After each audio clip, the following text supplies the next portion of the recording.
ಮಂಡ್ಯದಲ್ಲಿ ಕುಮಾರಸ್ವಾಮಿ ಪರ ನಿಖಿಲ್ ಪ್ರಚಾರ ಮಾಡಿದ್ದಾರೆ. ಮಂಡ್ಯ ವಿಧಾನಸಭಾ ಕ್ಷೇತ್ರದಲ್ಲಿ ನಿಖಿಲ್ ಮತಯಾಚನೆ ರೋಡ್ ಶೋ ಮೂಲಕ ಕುಮಾರಸ್ವಾಮಿ ಮತಬೇಟಿ ನಡೆಸಿದ್ದಾರೆ.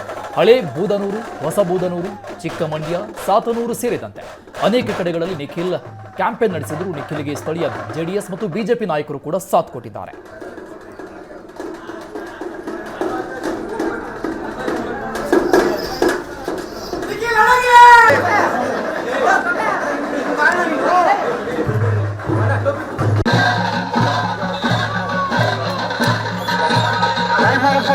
ಬಾಗಲಕೋಟೆ ಕ್ಷೇತ್ರದಲ್ಲಿ ಚುನಾವಣಾ ಕದನ ರಂಗೇರಿದೆ. ಕಾಂಗ್ರೆಸ್ ಅಭ್ಯರ್ಥಿ ಸಂಯುಕ್ತ ಪಾಟೀಲ್ ಬಿರುಸಿನ ಪ್ರಚಾರವನ್ನು ನಡೆಸ್ತಾ ಇದ್ದಾರೆ. ವಿದ್ಯಾಗಿರಿ ಬಡಾವಣೆಯಲ್ಲಿ ಭರ್ಜರಿ ಪ್ರಚಾರ ನಡೆಸಿದ್ರು.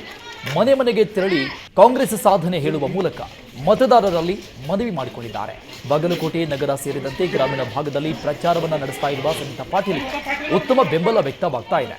ಇನ್ನು ವೀಣಾ ಕಾಶಪ್ಪನವರು ಕೂಡ ಪ್ರಚಾರಕ್ಕೆ ಸಾಥ್ ನೀಡಿದ್ದು ಕಾಂಗ್ರೆಸ್ ಪಾಳಯದಲ್ಲಿ ಮತ್ತಷ್ಟು ಹುರುಪು ಮೂಡಿಬಂದಿದೆ.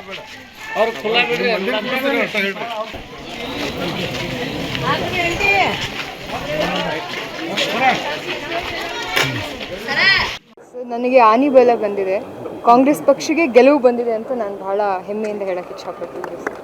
ಯಾಕಂತಂದರೆ ಅಕ್ಕ ಅಂತಂದರೆ ಬರೀ ನಂದು ಒಂದೇ ಅಕ್ಕ ಅಲ್ಲ, ಅವರು ಇಡೀ ಬಾಗಲಕೋಟೆ ಜಿಲ್ಲೆಯಲ್ಲೇ ವೀಣಾ ಅಕ್ಕ ಅವರು. ಸೊ ಅದಕ್ಕಾಗಿ ನನಗೆ ತುಂಬ ಖುಷಿಯಾಗಿದೆ ಅವ್ರು ಬಂದಿರೋದಕ್ಕೆ. ನಮ್ಮ ಪಕ್ಷಕ್ಕೆ ಆನೆ ಬಲ ಬಂದಿದೆ. ಯಾವತ್ತಿದ್ರೂ ಕೂಡ ಒಂದು ಕುಟುಂಬದಲ್ಲಿ ಮುನಿಸುಗಳು ಅನಿವಾರ್ಯ, ಆದರೆ ನಾವು ಒಂದೇ ಕುಟುಂಬದವರು ಅಂತ ಅಕ್ಕ ಯಾವತ್ತಿದ್ರೂ ತೋರಿಸ್ಕೊಡ್ತಾ ಇರೋವಂಥ ಪೂರ್ಣ ನಂಬಿಕೆ ನನಗಿತ್ತು. ಕಾಂಗ್ರೆಸ್ ಪಕ್ಷದ ಕುಟುಂಬಕ್ಕೆ ಕಾಶಪ್ಪನವರ ಕುಟುಂಬದಿಂದ ಒಂದು ದೊಡ್ಡ ಶಕ್ತಿ ಇದೆ. ಸೊ ಅಣ್ಣ ಮತ್ತು ಅಕ್ಕನ ನೇತೃತ್ವದಲ್ಲಿ ಹಾಗೂ ನಮ್ಮ ಎಲ್ಲ ಹಿರಿಯ ನಾಯಕರು ಆನಂದಣ್ಣ ಅವರು, ಉಮಾಶ್ರೀ ಅಕ್ಕ ಅವರು ಎಲ್ಲರ ಜೊತೆ ಎಲ್ಲರ ನೇತೃತ್ವದಲ್ಲಿ ನಾವು ಈ ಚುನಾವಣೆಯನ್ನು ಎದುರಿಸ್ತೀವಿ. So and definite